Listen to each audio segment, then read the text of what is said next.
vamos nós.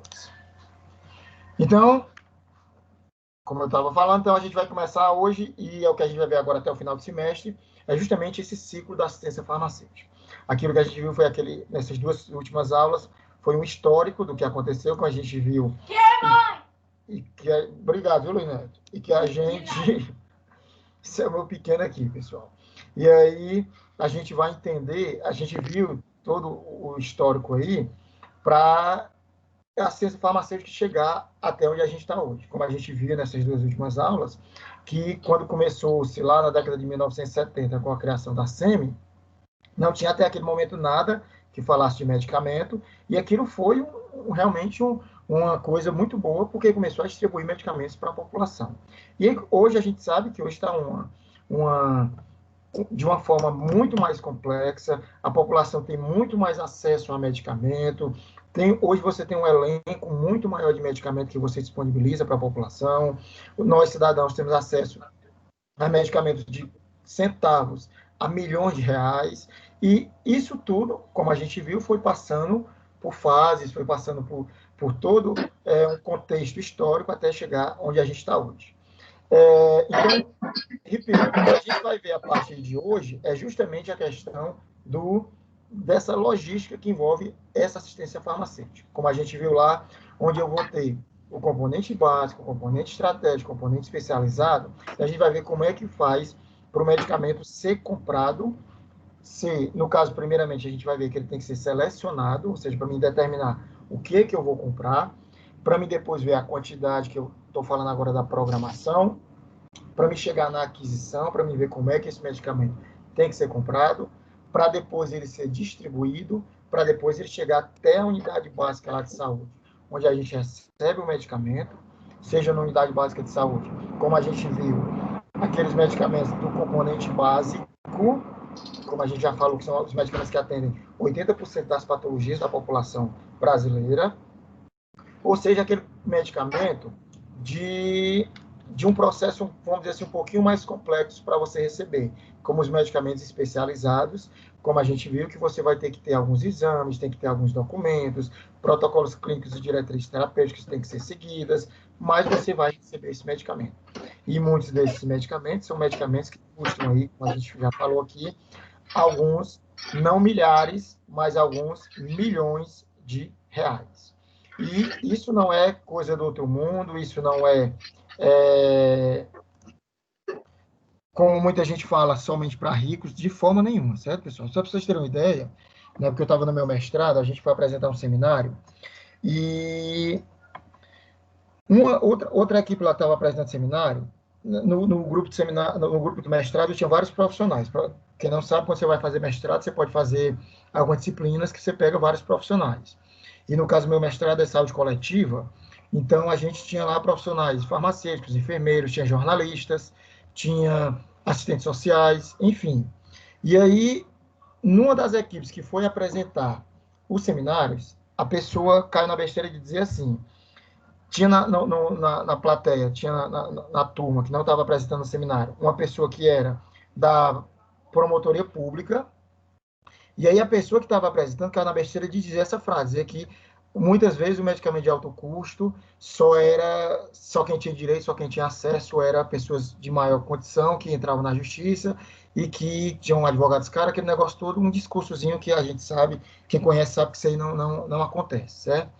Meu amigo, na mesma hora, essa pessoa da promotoria pública levantou a mão e disse que ela deveria ter estudado um pouquinho mais para apresentar o seminário dela, que ela estava totalmente desinformada, que ela trabalhava na promotoria pública e sabia que tinha muitos, não somente medicamentos, mas muitos tratamentos, muitos equipamentos que as pessoas acessavam e muitas vezes sem nem precisar recorrer à justiça.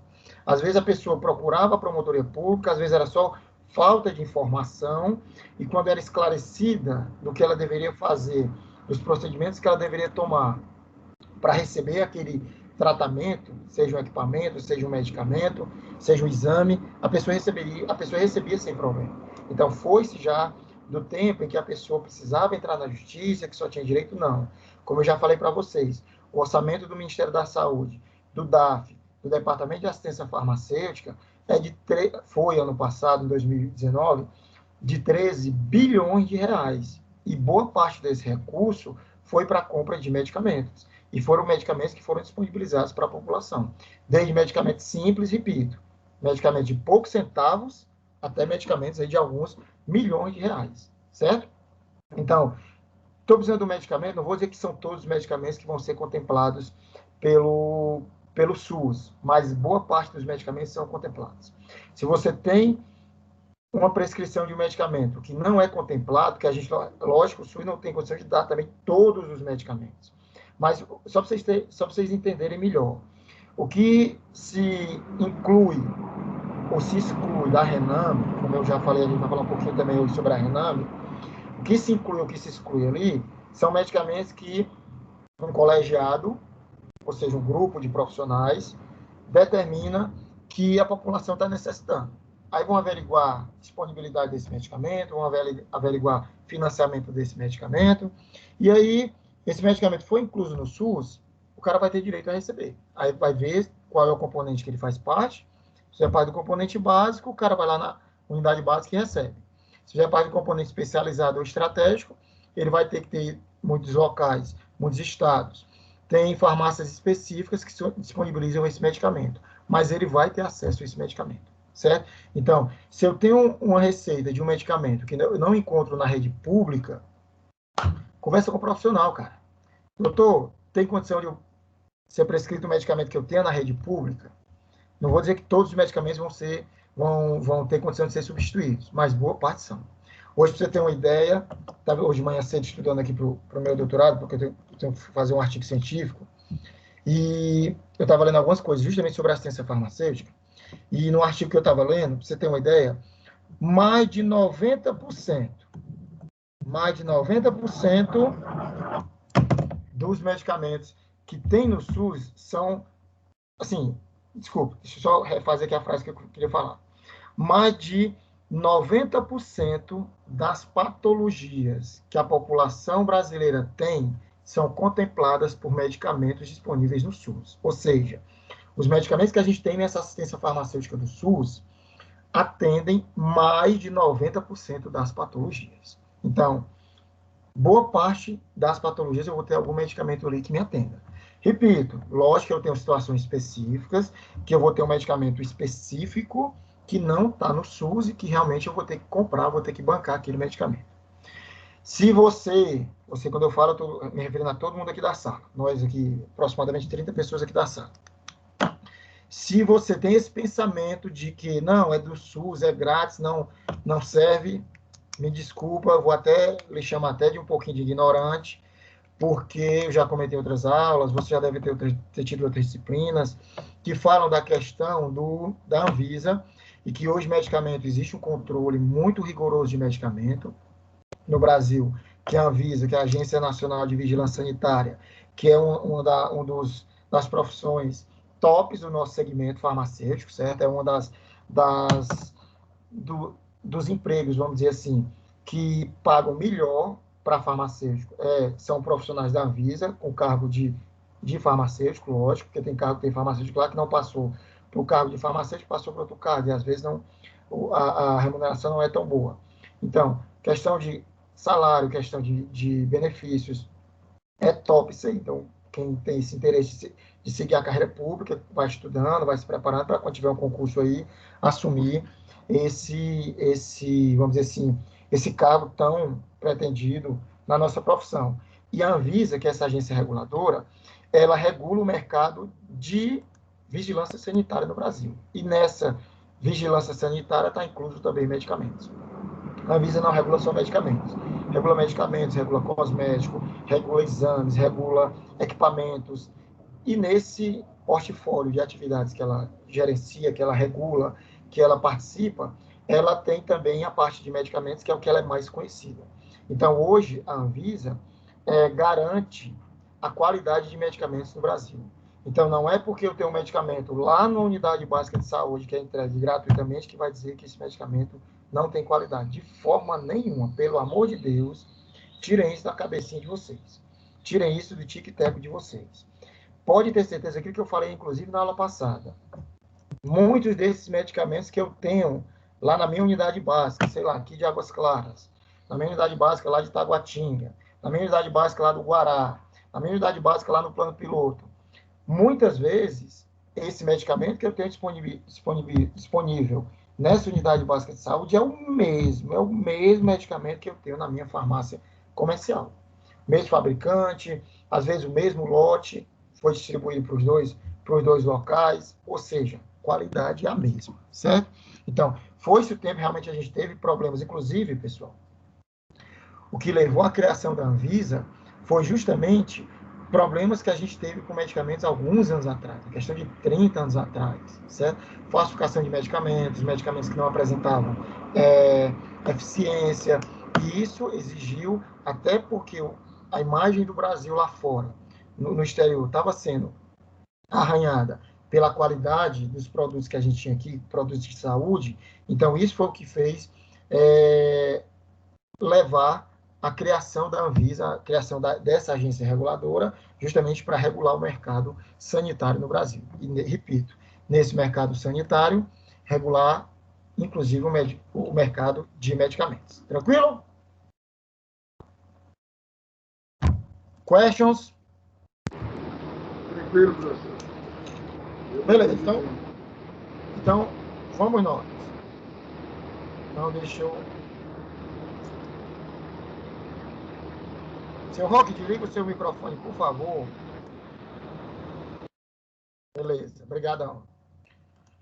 Deixa eu abrir aqui, tá aqui, rapaz, para me compartilhar com vocês a nossa aulinha de hoje. Acredito que ninguém tenha tido dificuldade de responder a atividade da semana passada no formulário, não, né? Senão vocês tinham entrado em contato comigo. Então, a partir de agora, vai ser o mesmo formulário. No finalzinho da aula aqui, eu compartilho com vocês o link da nossa atividade dessa semana, certo?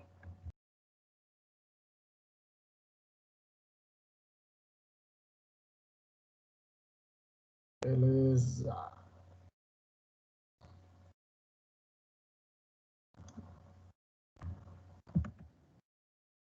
Tá aparecendo para vocês ainda não, né, a apresentação?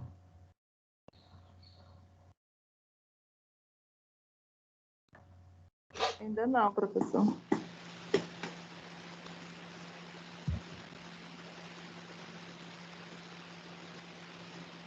Deixa eu tentar de novo aqui, peraí.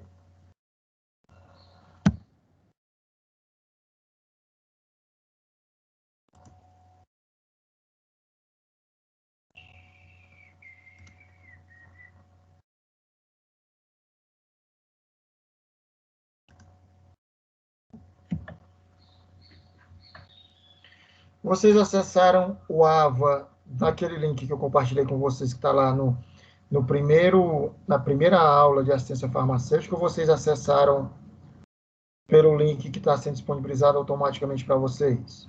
Só por curiosidade.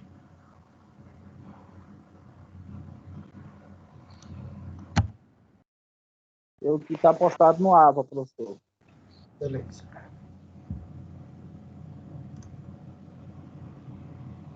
Agora está aparecendo. Acessei pelo WhatsApp, o do AVA não deu certo. Certo. Mas você fala do AVA, o que está na primeira aula, que foi eu que coloquei, ou o que o AVA gerou para vocês? O que o AVA gerou. Esse não, você não conseguiu, né? Não. Beleza, realmente está com essa estabilidade, por isso que eu estou perguntando. E, na verdade, lá na minha parte de aula ao vivo, não tem nenhum link seu. Como é teu nome? Desculpa. Elisa. Elisa, você consegue acessar o aula, não consegue? Consigo. Pronto. Esse link você já pegou, você pode aí copiar em algum local, porque toda terça-feira a gente vai acessar por esse link. Mas assim, para quem tiver dificuldade, eu disponibilizei esse link aqui na primeira aula do AVA. Não é esse link que o AVA disponibiliza para vocês, não. Vocês vão ter que entrar no AVA, aí tem lá as aulas, a aula, pré-aula e pós-aula, né? Que geralmente nas minhas pré e pós-aulas eu disponibilizo artigos científicos. E na aula, uma das aulas, logo a primeira lá, vai ter lá link de acesso à sala.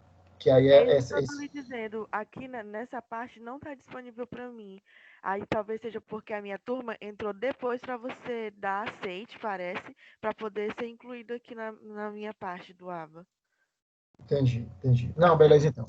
Mas, assim, a verdade é que o AVA, pessoal, eu acho que você já deve ter estudado também de outros professores, está com essa instabilidade, que é começo de semestre, esse negócio todo, e também está mudando até a maneira, porque antigamente a gente criava, esse link que a gente está tendo aula aqui, essa sala, foi eu que criei, porque são os professores, no início eram os professores que criavam as salas. E aí, nesse semestre, passou-se para o próprio sistema gerar o link, que aí é onde está tendo esse impasse, entendeu?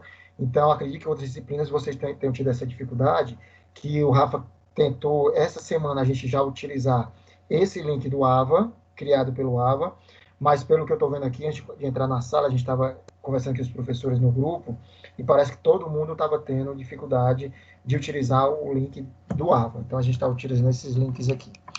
Mas assim, é porque está tendo essa migração, ele está puxando as aulas que a gente disponibiliza lá para esse novo link, então tentar todo esse problema. Mas o que importa é que a gente não está tendo prejuízo, a gente está assistindo a aula, o Rafa pediu para a gente deixar de backup o link que a gente criou no semestre passado, que é o que a gente está usando, e graças a Deus está dando certo, então pelo menos a gente não se prejudica, que é o mais importante. Beleza.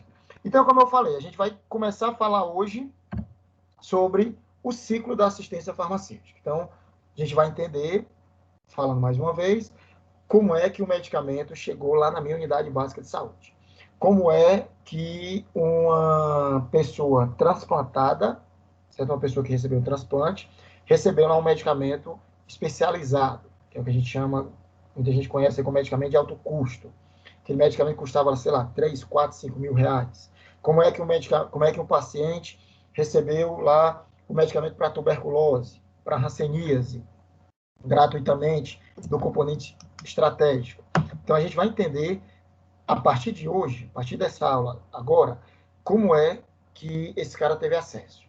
Então, a primeira coisa, a primeira fase que eu vou ter, quando eu falo de ciclo de assistência farmacêutica, deixa eu aparecer minha canetinha aqui, ela está pronto.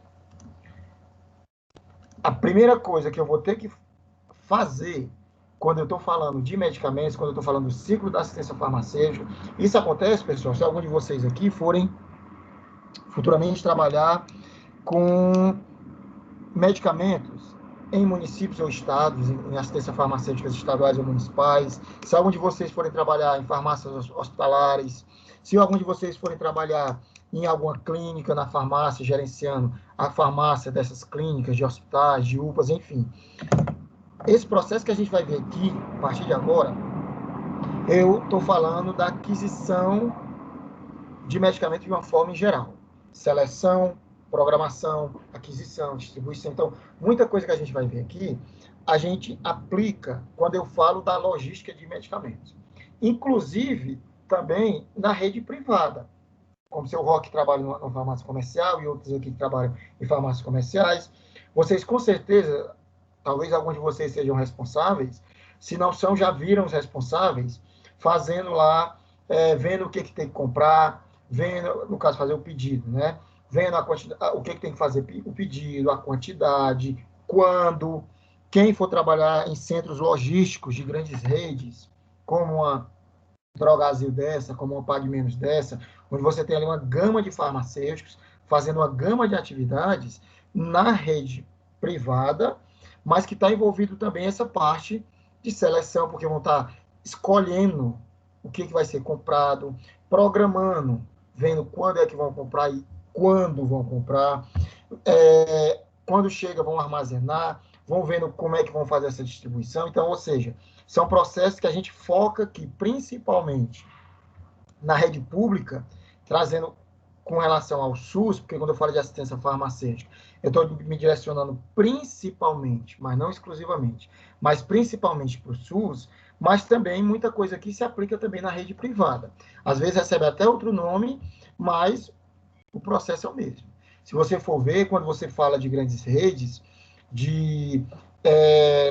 nessas grandes redes, muitas vezes, eles chamam de logística dos produtos que eles trabalham. que a gente chama na assistência farmacêutica de ciclo da assistência farmacêutica, mas os processos envolvidos ali são muito semelhantes. Seleção, programação, aquisição. Quando eu falo de rede pública, quando eu falo de SUS, o almoxarifado, como eu já expliquei para vocês, o almoxarifado de medicamento tem um nome especial, que é a Central de Abastecimento Farmacêutico, também chamado de CAF,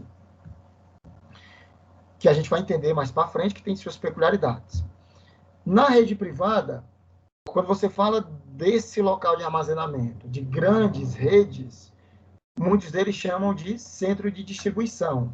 Mas se você for ver aquele centro de distribuição de uma drogaria Raia dessa, de uma Pague Menos dessa, o centro de distribuição deles é muito semelhante a uma central de abastecimento farmacêutico de um município grande, de um município, sei lá, como Fortaleza, de um município como Brasília, onde você tem lá locais de armazenamentos que estão dando nomes diferentes.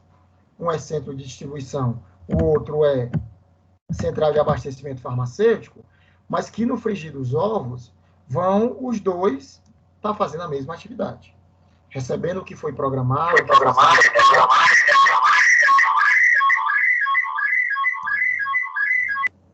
o que foi adquirido, trabalhando a distribuição desses produtos, no caso, quando chega lá na ponta, trabalhando a dispensação desses produtos e por aí vai, certo? Então, beleza. Aqui compõe todas as fases do ciclo da assistência farmacêutica. A seleção, que é o que a gente vai ver hoje, a programação, a aquisição, o armazenamento, a distribuição e a utilização lá, que é justamente a dispensação desses medicamentos.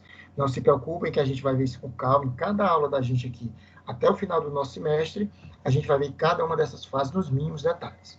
Vocês vão sair daqui dessa disciplina, ao final do semestre, entendendo bem direitinho como é que eu escolho, ou seja, eu faço a seleção dos medicamentos, como é que eu programo o que é que eu vou adquirir, como é que eu compro esses medicamentos, como é que eu armazeno, como é que eu distribuo, como é que esse medicamento, repito, saiu lá da indústria farmacêutica até chegar na ponta lá do meu usuário que está ou recebendo na rede pública esse medicamento ou comprando na minha farmácia, na farmácia que eu sou proprietário, na farmácia que eu trabalho, na farmácia que eu sou o responsável técnico, que eu sou, por enquanto, muitos de vocês ainda balconistas, mas logo, logo vão se tornar farmacêuticos.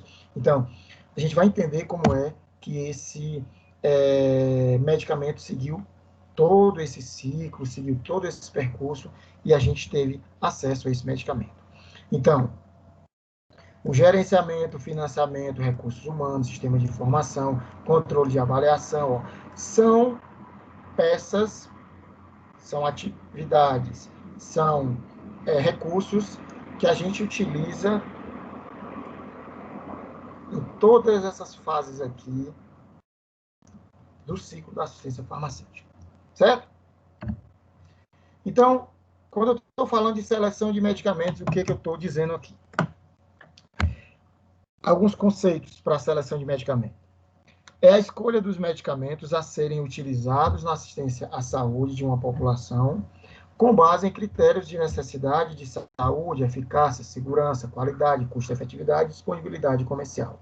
Ou seja, quando eu falo de seleção de medicamentos, não é simplesmente eu escolher o medicamento, não. Não é simplesmente eu escolher o medicamento que eu vou disponibilizar aqui no meu município. Não é simplesmente eu escolher o medicamento que eu vou disponibilizar aqui no meu estado, no pessoal da rede privada. Não é simplesmente eu escolher o medicamento que eu vou comprar para me vender aqui na minha farmácia, não. Eu tenho que, nessa escolha, levar em consideração fatores como a necessidade da população para aquele medicamento, a eficácia e segurança desse medicamento, a qualidade, custo-efetividade, a disponibilidade comercial, a disponibilidade no mercado desse medicamento. Porque, por exemplo, não adianta o município querer dizer, não, vou disponibilizar hoje para a minha população medicamento para Covid. Pronto, vamos supor que hoje a indústria farmacêutica descobriu lá um medicamento para Covid-19, para curar a Covid-19. Adianta imediatamente um farmacêutico de uma assistência farmacêutica ou do município ou de um estado, do próprio Ministério da Saúde, chegar e dizer, não, beleza, então a gente vai disponibilizar esse medicamento para a população hoje. O cara vai conseguir? Não vai, porque tem todo um processo. Então, não é simplesmente eu chegar e dizer, não, a gente já vai disponibilizar para a população esse medicamento, não, eu já vou disponibilizar para o meu cliente esse medicamento. Não é bem por aí. Muitas vezes não é porque o medicamento existe, não é porque o medicamento foi desenvolvido, foi descoberto, vamos dizer assim, pela indústria farmacêutica, que necessariamente eu vou ter disponibilizado imediatamente. Aí vem registro, vem fabricação, vem logística até chegar no ambiente que eu moro, na minha cidade, no meu país, no meu estado. Então não é tão simples assim. Vocês terem uma ideia, volta na história da Covid, as vacinas, a gente sabe que tem várias vacinas, várias, não é somente uma, não é somente a de Oxford, que é a mais conhecida, que está nos processos de finalização, apesar de Oxford ter dado lá aquele problema daquela reação adversa. Mas a gente tem, se eu não me engano, eu estava lendo isso esse final de semana, são acho que 9 laboratórios, 9 instituições de pesquisa que estão já nos finalmente do desenvolvimento de uma vacina eficaz contra o COVID, contra o coronavírus, para evitar a Covid-19. Mas, mesmo nessa fase de finalmente, os mais otimistas ainda esperam, ainda acreditam que a gente só vai ter acesso a essa vacina meados aí de fevereiro, março, abril do ano que vem. Ou seja, a gente vai ter em torno de 6, 7 meses, isso considerando que os estudos vão chegar a resultados positivos.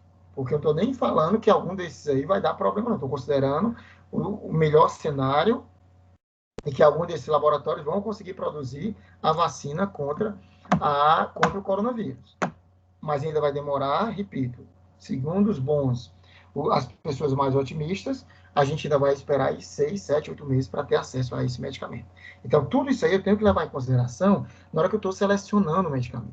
Então, se eu sei que eu tenho disponível na rede pública o Captopril, rede pública não, desculpa. Se eu sei que eu tenho disponível no mercado o Captopril, que é um antipertensivo inibidor da ECA, mas aí eu sei que foi descoberto um medicamento novo que é melhor do que o Captopril, porque ele evita aquela tosse que o Captopril dá, que é o acúmulo de bradicinina na região aqui da garganta do paciente. Então, eu sei que o laboratório farmacêutico desenvolveu um inibidor da ECA também, que não dá essa tosse seca. Beleza. É um benefício para o paciente? É. Porque o cara não vai ter aquela tosse incômoda. Quem toma Captopril ou quem conhece alguém que toma, sabe que isso é muito comum e isso realmente acontece. Certo? Vocês vão entender isso aí na farmacologia, por que isso acontece. Mas adianta eu chegar e dizer, não, a gente vai trazer um medicamento novo aqui para você que não dá essa tosse seca. O laboratório disse ontem que descobriu esse medicamento. Adianta eu chegar para a minha população e dizer que a gente vai trazer para ele esse medicamento? Não adianta isso agora, porque isso vai demorar. O laboratório descobriu o medicamento agora. Ele vai pedir registro, ele vai ver o processo de fabricação, ele vai fabricar, ele vai ver comercialização, ou seja, daqui que esse medicamento chegue no mercado, eu tenho todo um delay aí que eu tenho que dar atenção a isso. Não adianta eu chegar para o meu cliente, eu chegar para a minha população e dizer que eu vou disponibilizar esse medicamento amanhã, semana que vem, porque eu vou estar mentindo. Eu vou criar uma falsa expectativa para esse público e eu vou queimar minha imagem, porque eu vou dizer para eles que eu vou entregar e chega lá eu não entrego. Então, aquilo que eu já falei em outras aulas aqui para vocês. Se eu acho que eu consigo entregar amanhã, eu prometo semana que vem. Porque se eu entregar amanhã, o cara vai ter um impacto muito mais positivo, porque rapaz, o cara ficou de me entregar na semana que vem, já me entregou hoje. Além de eu trazer esse impacto para o meu cliente, para o meu usuário, eu também ainda tenho uma margem de segurança.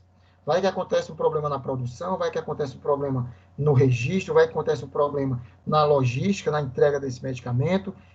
Eu ainda tenho ali alguns dias para que, se realmente acontecer algum desses problemas, eu consiga entregar esse medicamento para o meu paciente. Então, isso é uma dica, não se aplica só na assistência farmacêutica, vocês aí que já trabalham com clientes, independente do segmento.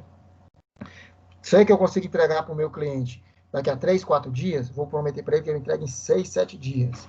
Se eu tiver condição disso, de prometer essa margem, prometa uma margem maior que você vai trazer para ele, para a situação ali, dois benefícios. Se eu tenho condição de entregar meu produto antes, já trago um resultado positivo para ele, e caso aconteça algum imprevisto, eu consigo, é mais fácil de eu gerenciar isso, certo?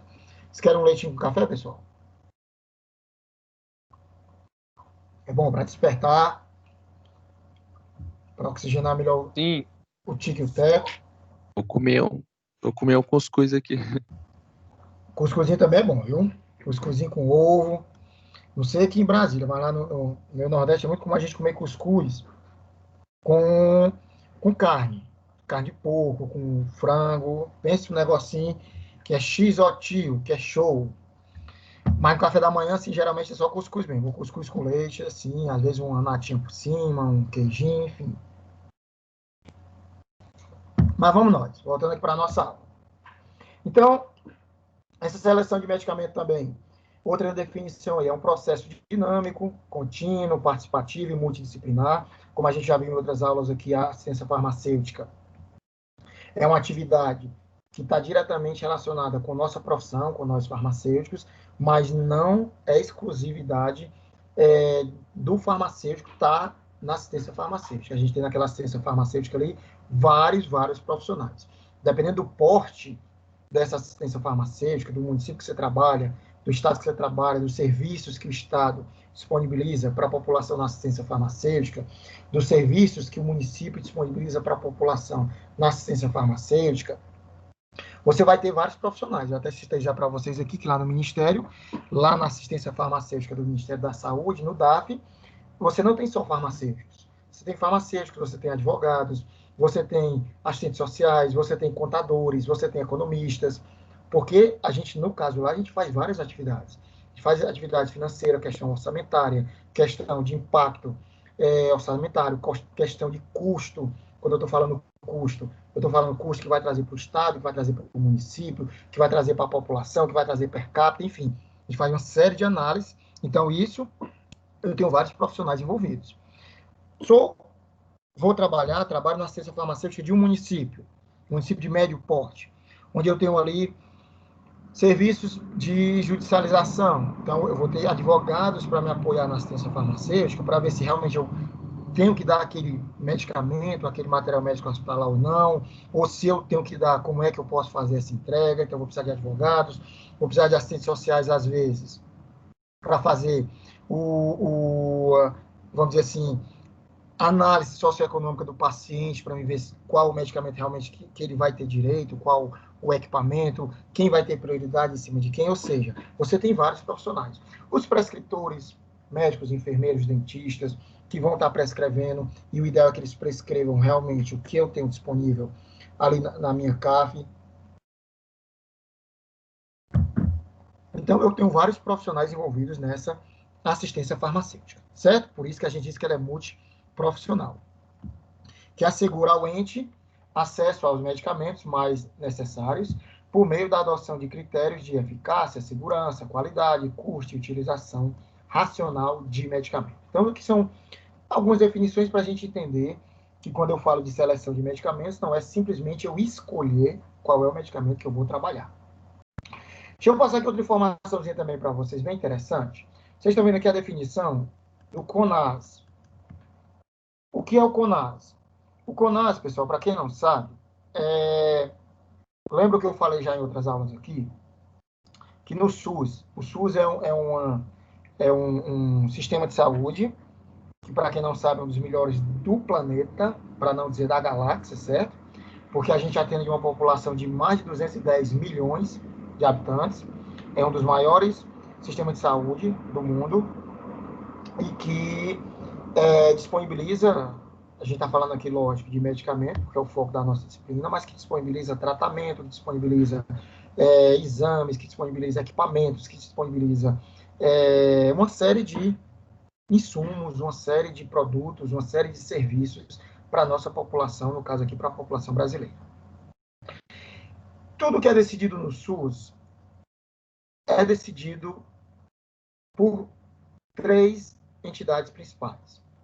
O Ministério da Saúde, a representação das secretarias municipais de saúde e a representação das secretarias estaduais de saúde. Porque o SUS vai estar envolvendo governo federal, Ministério da Saúde, vai estar envolvendo Estado a nível de Secretaria Estadual de Saúde e município a nível de Secretaria Municipal de Saúde. Então, as decisões têm que serem tomadas na representação desses três entes, do ente Estado, do ente município e do ente governo federal. Então, como eu já expliquei em outras aulas aqui, as decisões são tomadas no que a gente chama de CIT, que é a Comissão Intergestora Tripartite, que você tem mensalmente uma reunião para tomarem algumas decisões. E nessa CIT eu vou ter a representação do Ministério da Saúde, eu vou ter a representação dos estados, que qual é o órgão, vamos dizer assim, qual a entidade que representa os estados? É o CONAS. Então, o CONAS é o Conselho Nacional de Secretarias Estaduais de Saúde. Então, o CONAS está a representação de todos os secretários dos 26 estados e do Distrito Federal, estão representados no CONAS. Então, eles têm as reuniões internas deles, onde eles decidem o que querem ser implantado, o que querem fazer, o que querem realizar na saúde dos estados, e muita coisa que depende a nível nacional, o representante do CONAS traz para a CIT, para a reunião mensal que tiver lá, para debater com o Ministério da Saúde e para debater com a representação dos municípios. Que a representação dos municípios é o CONASEMES, que é o Conselho Nacional de Secretarias Municipais de Saúde. Então, também, pessoal, para quem não sabe, são campos de atuação da gente, de nós farmacêuticos, certo? Eu conheço o farmacêutico do CONAS, conheço o farmacêutico do CONASEMES, até porque a gente é da ciência farmacêutica, então sempre a gente participa de reuniões, sempre a gente debate, participa de desenvolvimento de programas, de políticas, enfim. Então, é mais um campo também de atuação para quem quer trabalhar nessa área aí de assistência farmacêutica relacionada com o SUS.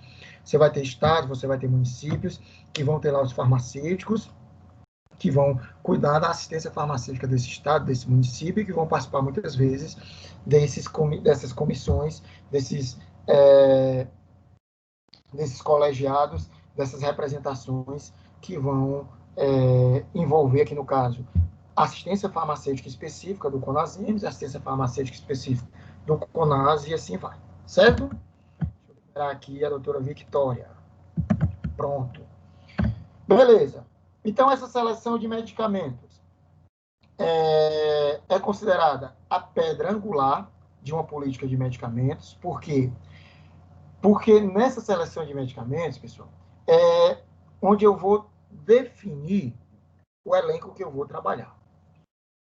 Como vocês estão entendendo aqui, no processo de seleção de medicamentos, eu vou justamente escolher o que eu vou disponibilizar para a minha população.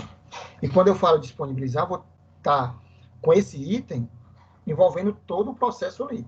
Compra, armazenamento, distribuição. Então, a seleção é a peça-chave desse ciclo da assistência farmacêutica. Wendel, por que você está dizendo que é a peça-chave? Por que você está frisando tanto isso? Porque, por exemplo, vamos supor, só para vocês terem uma ideia. A população de um determinado estado, de um determinado município, é uma população que tem grande incidência de hanseníase. Hanseníase não, de doença de Chagas. Pronto, vamos falar lá com uma situação mais concreta, como, por exemplo, lá no norte. Eu sou responsável pela assistência farmacêutica de um município do norte. Município lá qualquer. E a gente sabe que a incidência de malária lá no norte é muito grande, certo? Então, o que acontece? Na hora que eu vou fazer a seleção dos meus medicamentos para o ano de 2021, o secretário de saúde me chamou e disse, Wendel, vamos fazer logo aqui a programação e a seleção, e a programação, no caso, dos medicamentos para o ano que vem, para 2021. Beleza. Então, eu vou nesse processo aí, a primeira coisa que eu vou ter que fazer é definir quais os medicamentos que eu vou trabalhar no ano que vem. Aí eu sei aqui no meu município tem uma incidência muito grande de malária. Só que eu não me atentei. E na hora que eu estava selecionando os medicamentos que eu ia trabalhar, eu não coloquei justamente a hidroxicloroquina, que é um medicamento para malária. Você já sabe toda a história, eu não vou entrar aqui novamente nesse comentário aqui. Mas aí eu não programei a hidroxicloroquina. E aí, segui o processo. Como eu já expliquei para você, que a gente está vendo aqui, a sequência que a gente vai ver aqui, as fases da assistência farmacêutica, é a sequência da maneira que acontece. Eu estou começando falando logo da primeira fase, que é a seleção, por quê? Porque antes de mais nada, eu tenho que ter a seleção, eu tenho que escolher o que eu vou trabalhar. Para mim depois programar, que a gente vai ver na próxima aula, onde na programação eu vou ver quanto eu vou comprar e quando eu vou comprar. Depois eu vou realmente comprar esse produto. Aí eu vou para o processo de aquisição, que a gente vai entender como é que eu compro. Depois eu vou armazenar e por aí vai. Então, ou seja, isso é um ciclo. Uma fase está dependendo da outra. Então, se essa primeira fase nessa seleção eu faço besteira, eu vou impactar todo o restante do ciclo. Então, eu peguei e não selecionei hidroxicloroquina. Sei lá, tinha raiva do Bolsonaro, né, que é o garoto propaganda da hidroxicloroquina. Então, não vou pegar hidroxicloroquina, não vou selecionar hidroxicloroquina. Só que a minha população tem muita malária. E aí, eu não programei, não selecionei. Quando chegou no ano que vem, quando fizeram a compra dos medicamentos, quando começou a aparecer paciente com malária, eu não tinha hidroxicloroquina disponível para essa população. Então, isso para vocês verem, uma das consequências de uma seleção feita errada. Não programei, não vou adquirir, não vou armazenar. Lógico que eu não adquiri, não vou armazenar. Principalmente, não vou disponibilizar para a minha população. Então, a gente considera o ato, o processo de seleção, a fase principal do processo da assistência farmacêutica, porque aqui eu vou dizer com o que é que eu vou trabalhar na minha instituição. Muitas vezes, lógico que isso varia de local para local, de tipo de estabelecimento para tipo de estabelecimento, de políticas de Estado ou de município, isso aí varia um pouco. Mas, de uma forma geral, falando a nível de município e de Estado, muitas vezes você faz essa seleção para o ano. Você vai fazer a seleção do que você vai trabalhar para o ano todo. Às vezes, estabelecimento de saúde, uma clínica, um hospital. Muitas vezes ele faz a seleção no momento que ele está sendo desenvolvido, ou às vezes ele tem uma rotina de uma vez por ano. A equipe, o colegiado vai se juntar, que a gente vai já entender melhor isso aqui, que é a Comissão de Farmácia Terapêutica, vai se juntar, justamente também para analisar o elenco que aquele estabelecimento trabalha. Quando eu estou falando de elenco aqui, pessoal, não estou falando somente de medicamento, não. Principalmente quem trabalha em hospital, sabe, não me deixa mentir, que não trabalha só com medicamento, pessoal da farmácia.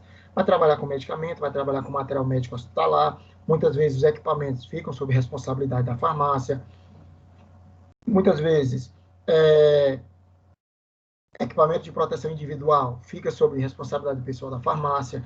Então, tem uma gama, um portfólio de produtos que o pessoal da farmácia vai estar responsável. Então, na seleção, muitas vezes, a equipe vai se reunir, um colegiado vai se reunir, que a gente vai já entender melhor quem é esse colegiado, para estudar, para atualizar o elenco que aquele estabelecimento trabalha.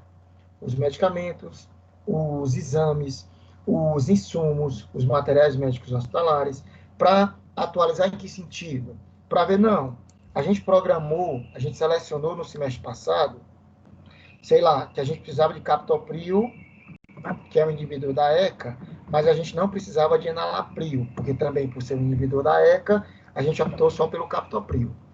Só que a gente viu que não, o captopril dá muita tosse seca, a gente tem muito paciente que não já tem esse efeito colateral já característico, tem muito profissional aqui da instituição que não gosta de prescrever para evitar depois que o paciente volte para ele. Então, a gente está decidindo agora, para 2021, substituir o captopril pelo enalapril. Isso envolve seleção de medicamentos. Então, nessa seleção, eu não estou falando somente da escolha do medicamento. Eu estou falando da decisão que eu vou tomar para me ver o que eu vou disponibilizar para o meu público que eu atendo ali. Seja a população de um município, seja a população de um estado, seja a população a nível de governo federal, no caso do Ministério da Saúde, seja os pacientes que são atendidos no meu hospital, sejam os pacientes que são atendidos na minha UPA, enfim. Eu vou direcionar o elenco que eu vou trabalhar de medicamento, de material médico hospitalar, de equipamento de proteção individual, de exames. Eu vou direcionar esses produtos, eu vou selecionar esses produtos de acordo com o público que eu vou atender, que a minha instituição, que o meu estabelecimento vai atender. E isso está envolvido diretamente com a seleção de medicamentos, e como a gente viu, é a peça-chave. Uma seleção feita de forma errada, eu vou trazer, como a gente vai ver durante o semestre, um impacto para toda a minha assistência farmacêutica como um todo. Toda o restante ali. E como eu falei, muitas vezes um estado, um município faz uma seleção e vai fazer uma programação que a gente vai ver na próxima aula para o ano todo. Então, se esse cara fez uma seleção errada, o cara vai trazer um impacto para o ano todo. Eu peguei uma vez uma prestar consultoria no município, em que eu cheguei lá, o farmacêutico tinha feito uma seleção, uma programação totalmente errada. Quando eu cheguei, disse, olha, ele programou muito medicamento, muito paracetamol, e deixou de programar um antipertensivo que eu não me recordo qual era, não sei se era captopril ou se era atenolol, não me recordo. Sei que o cara jogou muita parte do recurso para paracetamol e jogou pouquíssimo para o antipertensivo. Aí eu disse logo, ó, aqui vocês vão ter problemas, porque tem muito paracetamol, ou seja, você não tem consumo para isso aqui, provavelmente vocês vão perder se vocês não tomarem uma atitude rápida, e vai faltar isso aqui, esse antipertensivo, e que problema de hipertensão, se o cara não é tratado, o cara vai bater no hospital. E aí a gente fez lá todo o trabalho, aí, se você pega uma situação dessa, no caso lá de município, que o cara tinha feito a programação por ano, programação, nesse caso que eu peguei, a programação tinha sido por ano todo, então não tinha como ele mexer mais naquela programação, nem tinha como ele mexer na seleção, no elenco do que ele estava trabalhando, e nem no que ele tinha programado para receber, para comprar durante o ano. Então, naquele ano ali, todo ele ia ter problema de abastecimento. Uns itens, eu estou citando só o exemplo do paracetamol e do antipertensivo, mas tinha outros itens. Alguns itens ele ia ter muito no estoque dele, que provavelmente ia vencer, e alguns itens ele ia ter falta, com questão de poucos meses aí, ia começar a faltar. E eu digo, ó, que para a gente conseguir contornar isso aqui, o que eu sugiro como não dá para mexer na seleção e nem na programação, o que eu sugiro utilizar network aqui, utilizar canais de comunicação que vocês tiverem, o farmacêutico e o secretário de saúde, com outras secretarias de saúde próximas aqui, e fazer troca de medicamento.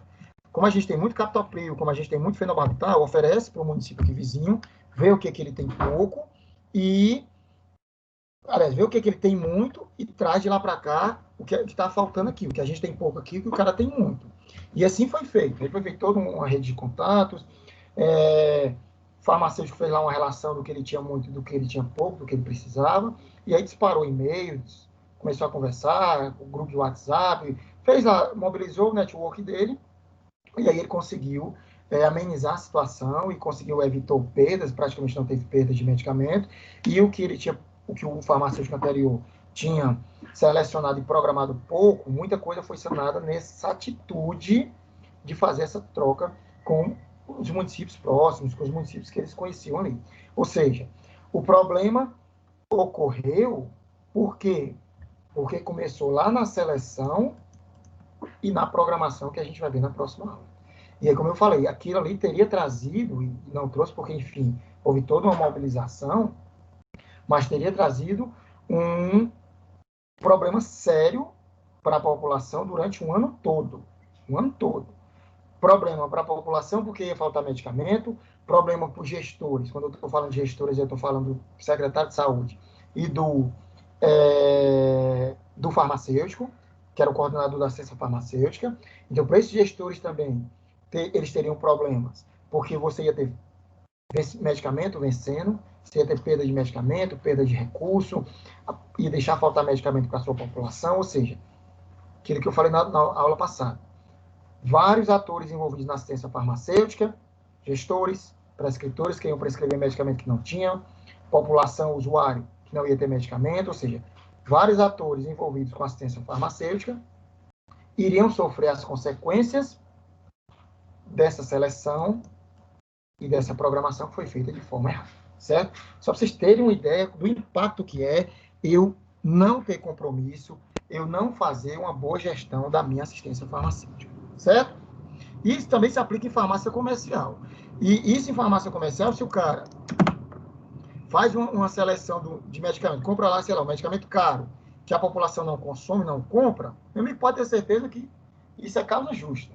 O cara no outro dia vai ser demitido se a farmácia lá, ou se a rede fez uma aquisição de um medicamento muito caro, porque o cara foi influenciado pela mídia, se o cara foi influenciado pelo laboratório farmacêutico, pelo representante, e fez o pedido de um medicamento caro, fez o pedido de um medicamento em uma quantidade muito grande, e quando chegou não teve demanda para aquilo, não teve procura, enfim.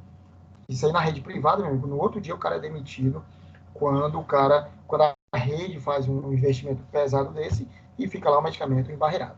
Ou também o contrário. O cara não selecionou um medicamento que realmente é um medicamento que tem saída, que é um medicamento novo, mas que tem procura, que a população precisa, e o cara, por N motivos, porque não se atentou, não fez a seleção desse medicamento, não programou, não comprou, não pediu esse medicamento e deixa faltar.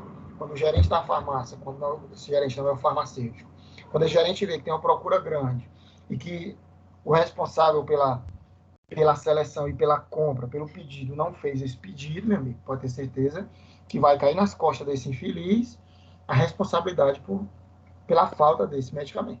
Certo? Então, são só exemplos aí de consequências que a gente tem de uma seleção, de uma programação feita de forma inadequada, tanto na rede pública como na rede privada.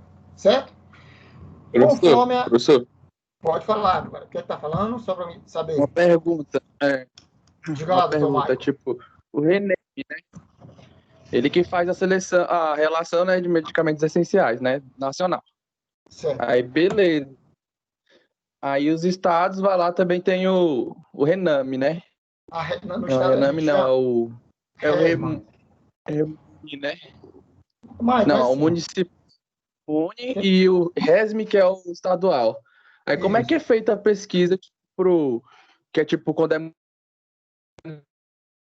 município, para não ter erro da seleção dos medicamentos? Peraí, deixa eu só, primeira coisa, quem está perguntando é o Michael, é? É o Michael? Isso. Certo, Michael, porque teu microfone está falhando um pouquinho, cara. Eu não entendi só a tua pergunta no final.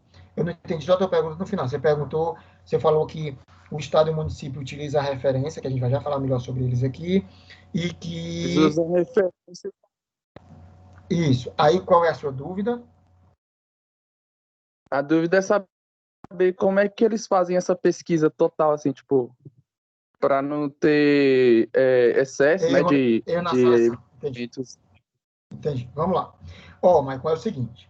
Primeira coisa, você falou muito bem, que o que o município e o estado vão ter são o que o município tem é o que a gente chama de REMUME, que é Relação Municipal de Medicamentos Essenciais. E o estado a gente chama de RESMA, que é Relação Estadual de Medicamentos Essenciais, RESMA. No frigir dos ovos, quando eu falo de RENAME, RESME ou REMUME, são a mesma coisa, são relações de medicamentos. A diferença é porque um é nacional, o outro é estadual e a outra é municipal. Lógico, guardadas as suas peculiaridades de cada um. A RENAME é uma relação nacional e ela vai servir, como eu expliquei na aula passada, a gente vai já falar melhor um pouquinho também sobre ela aqui, mas já adiantando, aproveitando e adiantando. A RENAME, ela vai servir como norte para as demais relações de medicamentos, tanto estaduais como municipais. O Estado, ele aquilo que eu expliquei na aula passada, ele não é obrigado a ter todos os itens da Rename, mas os itens que tiver ali, que ele vai utilizar recursos do SUS para comprar medicamentos, esses medicamentos dessa relação estadual têm que estar dentro da Rename. Se o meu município, essa que está passando atrás aqui é a delegada, viu? Pensa uma mulher braba. O que acontece? No município, quando ele vai fazer a sua relação, a sua REMUME, no caso, que é a sua relação municipal de medicamentos essenciais, do mesmo meio do Estado, ele não é obrigado a ter todos os medicamentos da Rename, mas ele é obrigado a seguir, a ter como norte a Rename. Ele vai fazer a relação dele, mas em cima dos medicamentos da Rename. Lógico, essa questão de como é que vai ser o elenco, qual é que vai ser a seleção dos medicamentos que o Estado e que o município vai fazer, Maicon, como você está falando, para ele não fazer uma seleção de forma errada, isso aí eu tenho várias maneiras de fazer essa seleção. Ele vai, por exemplo, ele pode utilizar alguns recursos que a gente pode utilizar, que a gente vai ter disponível. Sistemas de informação. Eu posso ter um sistema de informação que diz todos os medicamentos que foram consumidos e a quantidade desses medicamentos num certo período. Então, eu vou programar os medicamentos para 2021. Eu posso pegar no meu sistema de informação e colher informações do que eu consumi de janeiro a agosto de 2020. Dá para me ter uma ideia. É um instrumento. Outro, eu posso utilizar dados epidemiológicos. Eu sei que a minha população aqui de Brasília, eu tenho muito hipertenso, eu tenho muito diabético, mas eu não tenho tanto chagásico, porque eu não tenho tanto paciente de doença de Chagas. Então, eu não vou selecionar tanto medicamento para tratar a doença de Chagas, o que não acontece em municípios, em estados do norte, onde eu tenho áreas endêmicas de doença de Chagas, de malária, que lá eles vão ter que selecionar muito mais medicamentos, vão ter que programar muito mais medicamentos para a doença de Chagas, para a malária, por exemplo, porque lá a incidência dessas doenças é muito maior. Então, Michael, eu posso utilizar esses instrumentos para mim selecionar o que eu vou comprar. E outro, a gente vai já entender melhor também, mas já adiantando, até aproveitando o seu gancho aqui, Michael. A seleção dos medicamentos, o correto é que não seja somente o farmacêutico que vai fazer essa seleção. Eu vou ter um colegiado, vários profissionais ali, que nos estados, nos municípios, nos estabelecimentos de saúde, muitas vezes recebe o nome de Comissão de Farmácia Terapêutica. Acho que alguns de vocês já ouviram falar na CFT. Então, quando eu falo de CFT, de um hospital, CFT de um município, o que é aquilo ali? A Comissão de Farmácia Terapêutica daquele hospital, a Comissão de Farmácia Terapêutica daquele município.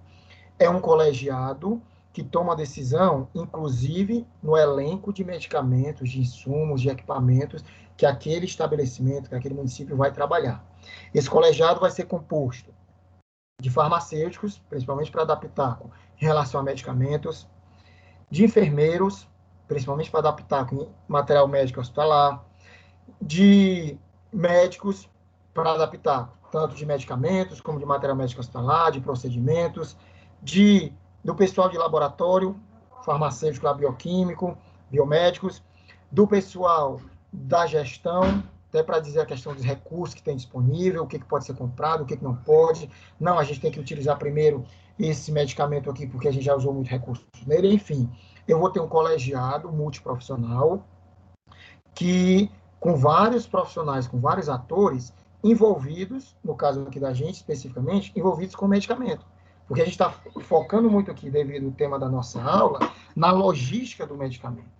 Mas quando eu falo de medicamento, eu não tenho só a logística. Eu tenho a prescrição, eu tenho a logística, eu tenho o investimento, o custo, ou seja, eu tenho várias atividades.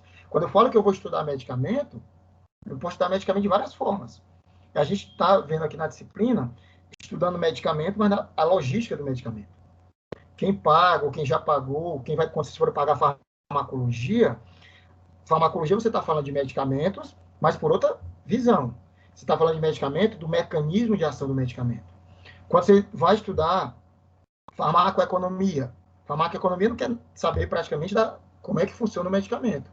A farmacoeconomia quer saber qual o preço do medicamento, qual o preço do tratamento, qual a forma de adquirir aquele medicamento, qual o impacto que esse medicamento vai trazer para a população. Então, eu tenho várias formas de estudar medicamento. Por isso que numa comissão de farmácia terapêutica, eu vou ter vários profissionais, porque não é simplesmente eu decidir qual o medicamento que eu vou trabalhar no meu município, que eu vou trabalhar no meu estado, que eu vou trabalhar no meu município, no meu estabelecimento, no meu hospital. Não é simplesmente eu dizer, não, eu quero esse medicamento aqui porque é o mais novo. Não é tão simples assim.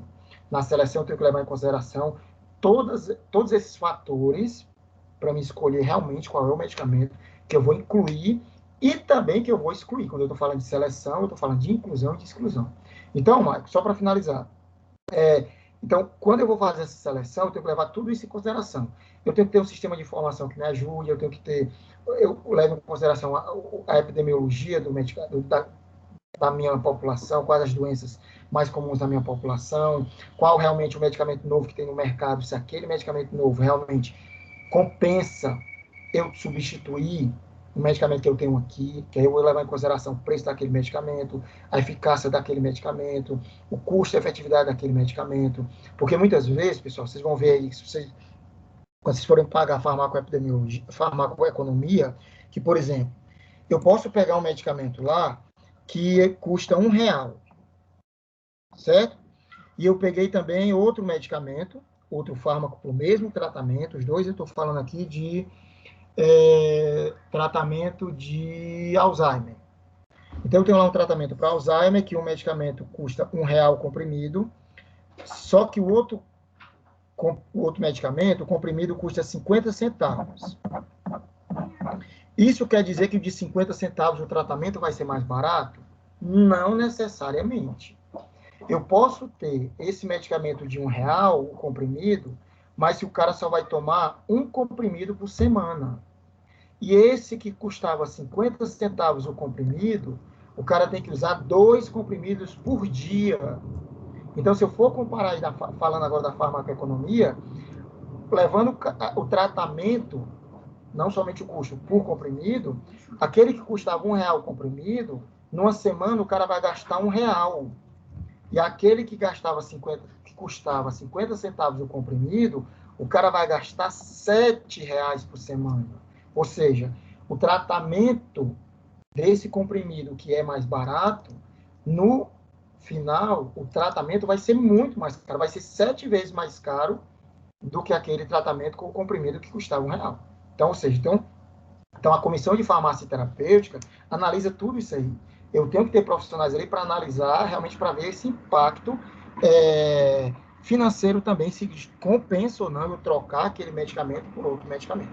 Certo, Maicon? Deu para entender? Tranquilo? Deu sim para entender. Beleza? Então, vamos nós para frente.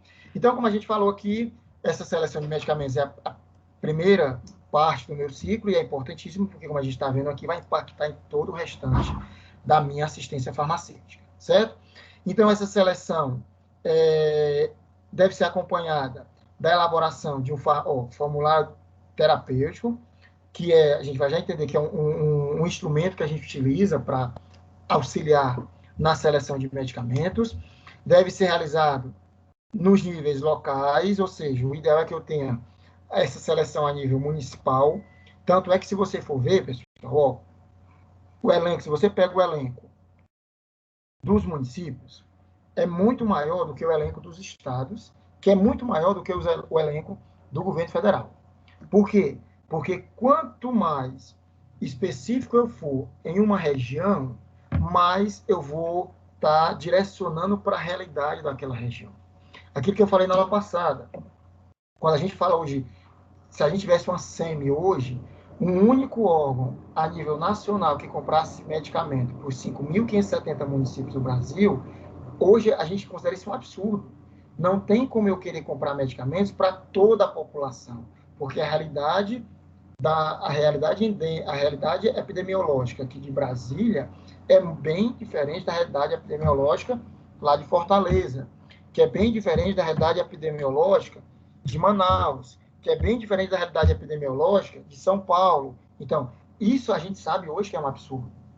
Então, o recurso hoje é passado para nível municipal, no caso do componente básico, e o município compra o medicamento de acordo com a sua realidade. O Estado trata dos medicamentos para algumas patologias, algumas situações endêmicas dentro do seu Estado, e o governo federal hoje cuida de um elenco pequeno, frente à quantidade de medicamentos que a gente tem disponível no SUS. A gente ainda trata, o Ministério da Saúde ainda trata de um certo elenco, um elenco pequeno, mas faz essa gestão desse elenco daqueles medicamentos que sabem que todo mundo aí, no caso, são medicamentos e insumos que todo mundo, que o Brasil todo utiliza como anticoncepcional, isso é para todo mundo, toda a população utiliza. Eu tenho preservativo, também, toda a população utiliza. Eu tenho insulinas, também toda a população utiliza. Ou seja, é um elenco muito específico que o Ministério da Saúde, que o governo federal ainda faz essa gestão. E eu digo ainda, porque pode ser que isso aí futuramente mude, que ele passe, deixe essa compra centralizada e passe esse recurso também para que o próprio município, para que o próprio Estado faça essa gestão, como já aconteceu com outras classes farmacológicas que o Ministério fazia a gestão e, posteriormente, passou essa gestão para os estados e municípios. Até pouco tempo atrás, para vocês terem uma ideia, quando eu entrei na ciência farmacêutica, no caso lá a nível municipal ainda, a gente recebia do Ministério da Saúde, o Ministério comprava, naquele momento, medicamentos para tratar anemia. Então, o Ministério comprava sulfato ferroso e ácido fólico e distribuía para os municípios, certo? E aí, com o tempo, passou-se a passar essa gestão para os municípios. O Ministério deixou de comprar, o recurso que ele utiliza, ele passou para os municípios, no componente básico, e hoje quem faz essa gestão é o município, certo? Teve melhoras e teve pioras, mas, enfim, isso aí não vem ao caso, certo? Dependendo se tiver uma boa gestão, a gente tem um benefício com relação a esse medicamento. Eu posso fazer uma pergunta? Não, só pode como deve, seu Jorge. Pode ficar à vontade. Olá. Então, me ajuda aqui no seguinte. Nós estamos discutindo sobre essa gestão de política de medicamento, correto? Há também no lado farmacêutico a política de prevenção da doença, como um exemplo. O senhor acabou de falar aí agora dos procedimentos que o pessoal usava no processo de anemia, correto? Aí dava o ácido fólico, dava o sulfato ferroso. Eu vi há muito tempo atrás uma propaganda auxiliando a população para utilizar determinados alimentos que continham mais ferro. Tá certo. Isso aí também é do lado da linha dos farmacêuticos, essa gestão farmacêutica, na prevenção da doença? Jorge, é o seguinte, geralmente quem trata... Desculpa, Roque, é o seguinte, aí no caso, eu acredito, essa campanha que você está falando, eu acredito que não teve tanto a participação de farmacêuticos, eu acredito que foi mais a participação do pessoal da nutrição, certo? Orientando a população que ela poderia evitar problemas de anemia, poderia evitar problemas de deficiência de ácido fólico, deficiência de ferro, utilizando tendo uma boa alimentação que, consequentemente, você não necessitaria de suplementos, vamos dizer assim, na forma de medicamentos, certo? Então, esse provavelmente não era farmacêutico, provavelmente era nutricionista. E que não quer dizer que o farmacêutico também possa atuar nessa linha, orientando justamente também nessa linha de prevenção. Vocês já devem ter percebido que eu sou muito da questão de evitar a utilização de medicamento. Não é evitar utilizar medicamento, é utilizar medicamento de forma racional. Medicamento deve ser utilizado realmente quando eu tenho necessidade. Quando eu passei por um prescritor que me identificou, seja um farmacêutico, seja um enfermeiro, seja um médico, que viu que eu estava com determinada doença ou que eu estava com uma carência de vitaminas, ferro, vitaminas, enfim, e prescreveu para mim um certo tratamento. Aí, beleza, você usar o medicamento, eu sou totalmente a favor. O que eu sou contra porque eu acho que eu estou anêmico, porque eu acho que eu estou hipertenso, porque eu acho que eu tenho diabetes, porque eu acho que eu estou nervoso, porque eu acho que eu estou depressivo, eu usar o medicamento sem realmente ter um diagnóstico pelo achismo. Isso é que eu sou altamente contra a pessoa se automedicar ou, pior, querer, muitas vezes sem nenhuma formação na área de saúde, mas querer orientar um conhecido a usar, não, toma isso aqui porque eu tomei, porque meu vizinho, meu irmão, meu pai, minha mãe tomou e ficou bom. Não é bem por aí, certo? E, Roque, bote na sua cabecinha o seguinte, com relação à anemia, é igual a chifre, certo? Só tem quem não come direito, certo? Porque, por exemplo, a anemia, na grande maioria das vezes, se a pessoa se alimenta bem, a pessoa vai ter uma boa composição de ferro, certo? Vocês vão pagar aí mais para frente, ou alguns, não sei se alguns de vocês já pagaram, algumas disciplinas que falam da parte de sistema hematológico. Só para a gente fechar aqui isso aqui. Quando eu falo sistema hematológico, o meu sistema hematológico é o que produz o meu sangue, beleza. Só que vocês vão entender que não é tão simples assim. Isso é uma maneira grosseira de falar. Mas eu tenho ali produção de células sanguíneas, onde eu falo hemácias, meu sistema imunológico está envolvido com o meu sistema hematológico, vai ser produzido lá na minha medula óssea. Então, isso aí, resumindo, para o meu corpo estar produzindo sangue, que eu tenho circulando aqui, levando nutrientes, levando oxigênio, defendendo o meu corpo. Eu preciso de nutrientes, entre eles, ferro, ácido fólico, vitamina B12, que são exemplos de medicamentos. Você encontra isso aqui no mercado. Eu encontro ácido fólico, eu encontro vitamina B12, eu encontro sulfato ferroso. Mas se eu tenho uma boa alimentação, eu não preciso dessas vitaminas, certo? Lógico que eu tenho... O que eu estou querendo afirmar é o seguinte: na seleção, como nós estamos discutindo aqui sobre o relacionamento da administração de medicamentos, na gestão, vem que a seleção e a programação, o governo faz uma seleção para discutir sobre um determinado processo que as pessoas têm anemia. Então, ele vai trabalhar com o processo, um exemplo. Um processo de medicação para anemia, nesse caso, dessa população. É isso? Isso. Não tem que ter, um gestor é um gestor político para isso aí? Não seria um gestor político, vamos dizer, uma seleção de políticos, para ver isso aí, para poder ter aquisição, para poder ter a programação da linha farmacêutica? Também. Aí, Roque, cabe aquela história que eu falei. Numa decisão dessa, pode ter certeza, numa decisão dessa, para incorporar um programa, para fazer uma política, você vai ter vários profissionais ali. É como eu falei, nesse caso aí, você vai ter principalmente o pessoal da nutrição. Porque quando eu falo de questão de nutrição, de alimentação, enfim, está envolvido principalmente a equipe de nutrição. Mas isso não impede, como você está falando, na hora que vai desenvolver um programa desse, que eu tenha farmacêuticos lá, porque vão dizer realmente, ó, até para auxiliar esse pessoal, para dizer o seguinte, ó, a gente tem disponível na assistência farmacêutica o medicamento tal. A gente tem disponível lá sulfato ferroso, a gente tem disponível lá ácido fólico, a gente tem disponível lá ácido fólico 5 miligramas, a gente tem disponível lá sulfato ferroso na forma de comprimido, na forma de xarope, na forma de chá, de solução. Então, vão ter também, Roque, desculpe, quero chamar de Jorge. Roque, com certeza vão ter também farmacêuticos auxiliando também. Como eu falei, não é que eles vão ser o cabeça dessa política, mas vão participar até por essa questão de trazer as informações para a equipe que está montando aquela política, que está montando aquele programa, para trazer essas informações, como é que está o abastecimento desse tipo de produto. Entendeu? Deu para entender, Roque? Entendeu bem, professor. Que hoje em dia também eu estou prestando atenção que os médicos estão receitando muito vitamina D, com uma certa comunidade. A vitamina D está sendo consumido. Sabe qual é o problema? Sabe qual... imunidade.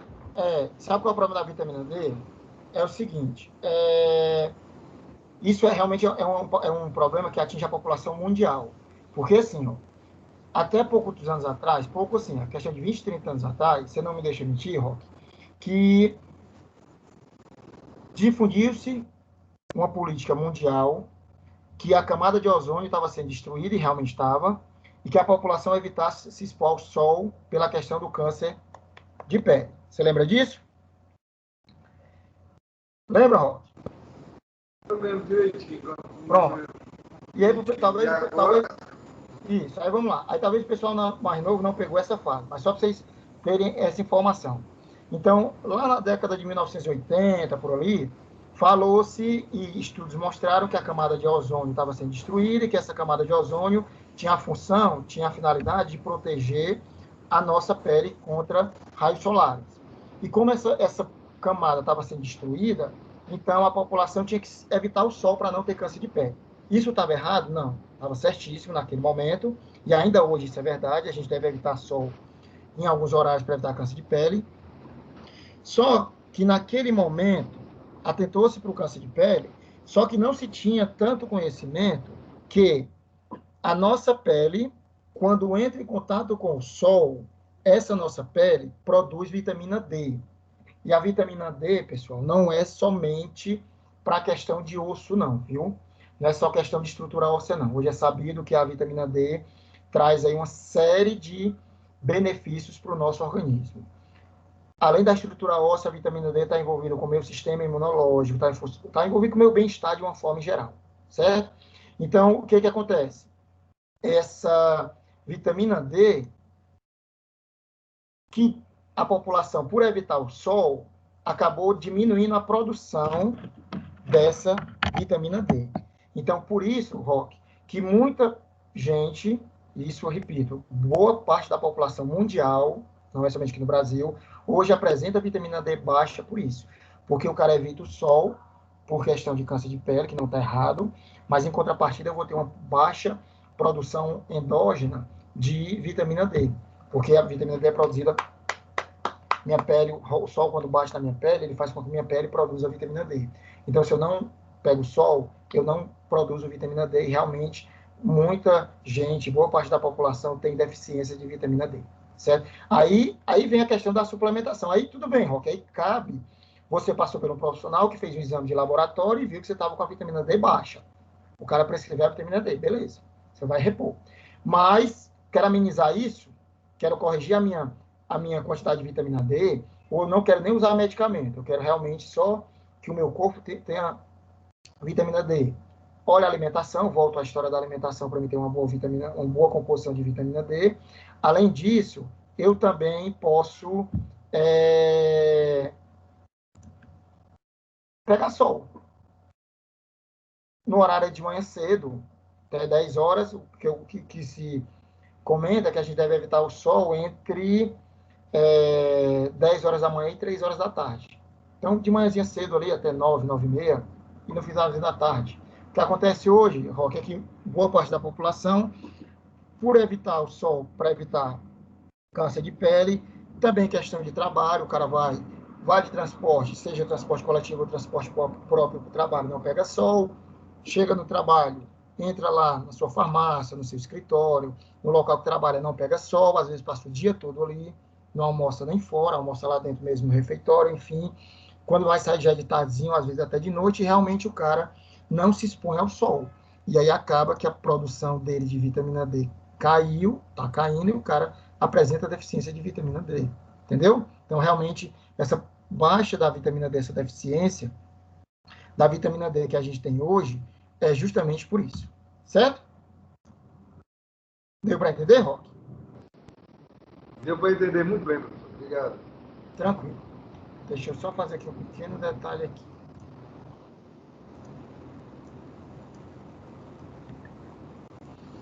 Beleza, vamos nós.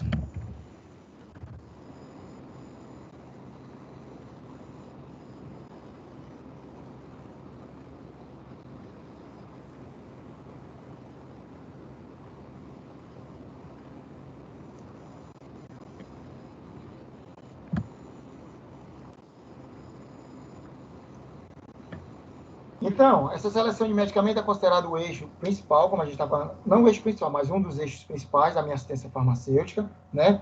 Porque as demais atividades, como a gente está falando aqui, vão depender dela diretamente, e isso serve para mim selecionar o medicamento, como eu falei. A gente está focando aqui principalmente municípios e estados, mas isso se aplica também a vários estabelecimentos de saúde, seja a nível hospitalar, seja a nível de clínica, e vai trazer, quando essa seleção é feita de forma adequada, vai trazer uma boa organização, uma boa eficiência para os demais setores aí, para os demais ciclos da minha assistência farmacêutica. Certo? Eu queria só ver aqui um pequeno detalhezinho aqui.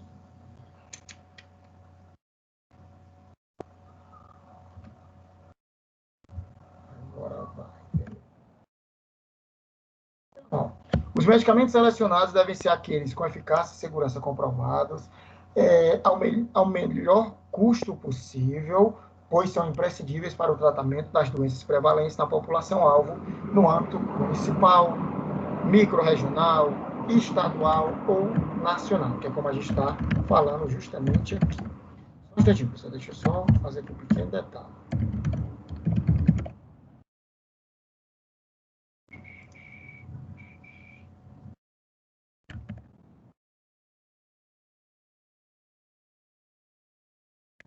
Beleza.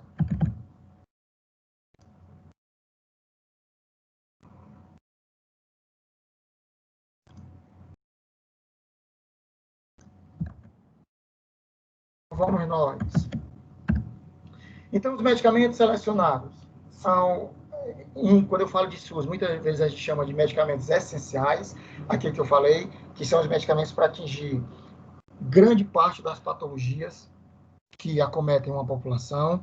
Então, são medicamentos que vão satisfazer as necessidades prioritárias de uma população.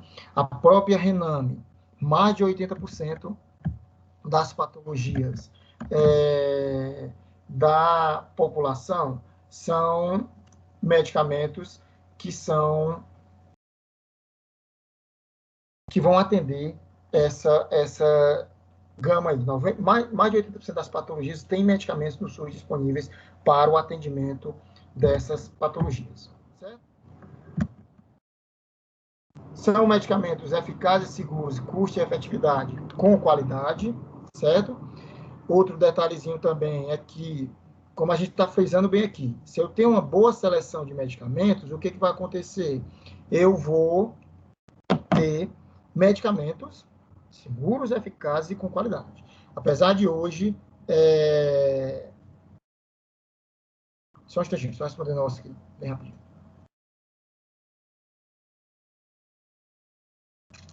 Eu vou ter aí, pessoal, realmente uma boa seleção de medicamentos.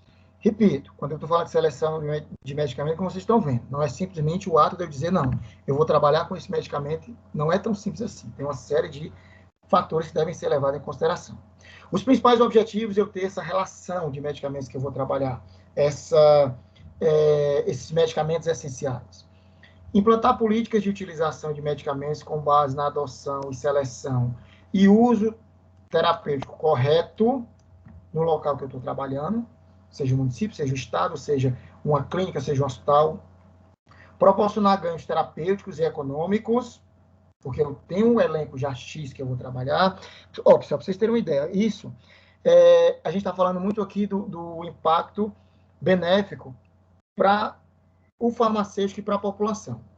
Mas vamos ver aqui outra área que vai ter um impacto positivo quando eu falo aí de seleção feita da maneira correta. A parte financeira e a parte clínica daquele município, daquele hospital, daquela clínica. Por quê? Porque os profissionais prescritores, por exemplo, vão saber o que aquela clínica, o que aquele município trabalha. Então, o ideal é que, por isso que eu falo, na comissão de farmácia terapêutica, você vai ter multiprofissionais ali envolvidos, inclusive o pessoal da clínica, porque eles sabem quais são os medicamentos, quais são os antihipertensivos que o meu município, que o meu hospital trabalha, quais são os fios cirúrgicos que o meu hospital trabalha, que a minha UPA trabalha, quais são os anticonvulsivantes que o meu município, que o meu hospital trabalha. Então, o correto é que eles prescrevam esses produtos em cima desse elenco que é conhecido, que deve ser conhecido de todos, desse elenco que foi selecionado. E aí, como a gente falou, essa seleção foi feita também em cima de critérios econômicos. Não é porque é um medicamento novo que quer dizer que ele seria o mais atrativo. Não é porque é um medicamento de um comprimido mais barato que necessariamente o tratamento vai ser mais barato. Não é tão simples assim como a gente acabou de ver, certo? Eu devo evitar nessa seleção desses medicamentos multiplicidade de princípios ativos destinados ao mesmo fim, como eu falei, o ideal é que eu tenha, o correto, pessoal, é que eu tenha o menor número de fármacos para determinadas patologias. Então, por exemplo, se eu vou ter lá medicamentos para hipertensão, o correto, o ideal é que eu não tenha somente, que eu vá ter todos os antihipertensivos disponíveis no mercado. Não. O ideal é que eu tenha alguns antihipertensivos específicos, mais comuns para a minha população, que eu sei que a minha população utiliza mais, porque eu vou evitar essa questão de vários princípios ativos. Às vezes não é porque um profissional prescrever um determinado medicamento para um paciente que eu tenho a obrigação de ter aquele medicamento. Não é porque o cara prescreveu um medicamento novo que eu obrigatoriamente vou incluir aquele medicamento. Não. O ideal é que eu chegue nesse profissional e diga, ó, fulaninho, esse medicamento é novo, entrou no mercado, eu não tenho esse medicamento ainda disponível, a nossa programação é para 1 ano, tem condição de trocar o medicamento dele, você, no caso o profissional, que vai ter que mudar a prescrição. Tem condição de você prescrever um novo medicamento para ele, em cima do elenco que a gente tem aqui, que se esse prescritor, se esse profissional for consciente, ele também vai prescrever, certo? Então, na rede pública, principalmente, tenta-se limitar esse elenco, porque também o recurso, eu não vou sair comprando só, eu não tenho só medicamento antihipertensivo para comprar. Eu não tenho só medicamento hipoglicemiante, medicamento para diabetes para comprar. Eu tenho que comprar para a minha população, eu tenho que comprar para o meu hospital medicamentos antihipertensivos. Aí, quando eu falo de antihipertensivo, eu tenho que ter beta-bloqueador, eu tenho que ter inibidor da ECA, eu tenho que ter antagonista de angiotensina 2, eu tenho que ter, além de antihipertensivo, eu tenho que ter medicamento para diabetes, eu tenho que ter medicamentos para convulsão, eu tenho que ter medicamentos anti-inflamatórios, eu tenho que ter medicamentos para dor, ou seja, eu tenho uma gama de medicamentos que tenho que atender a minha população. Então, eu tenho que tentar, dentro de uma classe farmacológica, ser o mais direto possível. Realmente só adquirir aqueles fármacos que realmente têm necessidade para a minha população.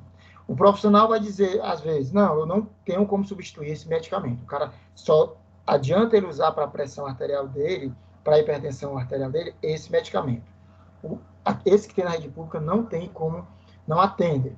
Aí, meu amigo, infelizmente, ou o paciente vai ter que comprar, ou então, dependendo da política do município, ele vê lá como é que está aquele medicamento para o paciente.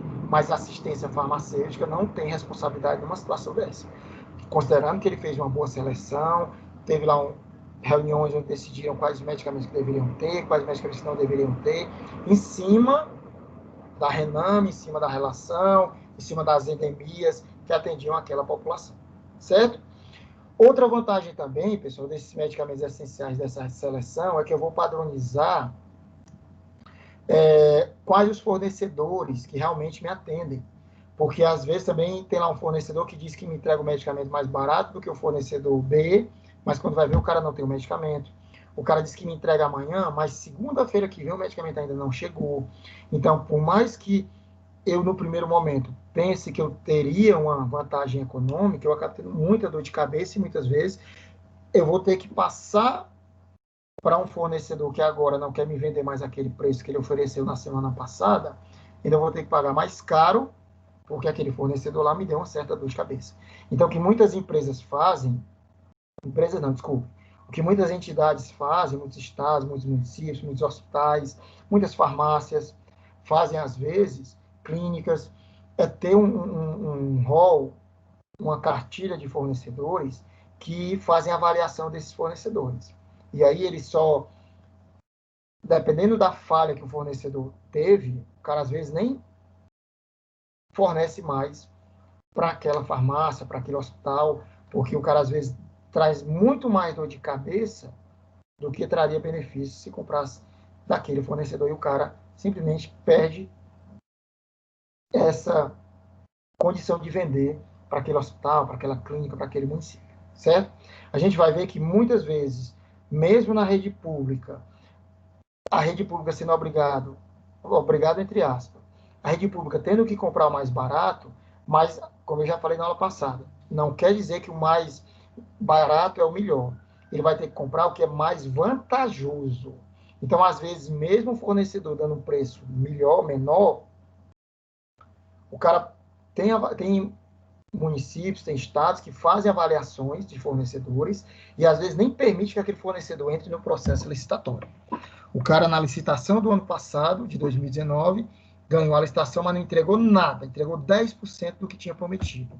Então, o pessoal que faz parte da licitação de 2020, a equipe da assistência farmacêutica, o pessoal da licitação, o pessoal de pagamento, não, decidiu não.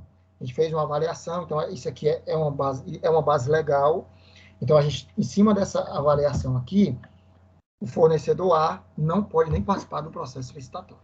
Então, o cara nem participa da licitação de 2020, por exemplo. Certo? Eu também evito sempre que possível, devo evitar associações medicamentosas. Para quem não sabe o que são associações medicamentosas, pessoal, é o seguinte,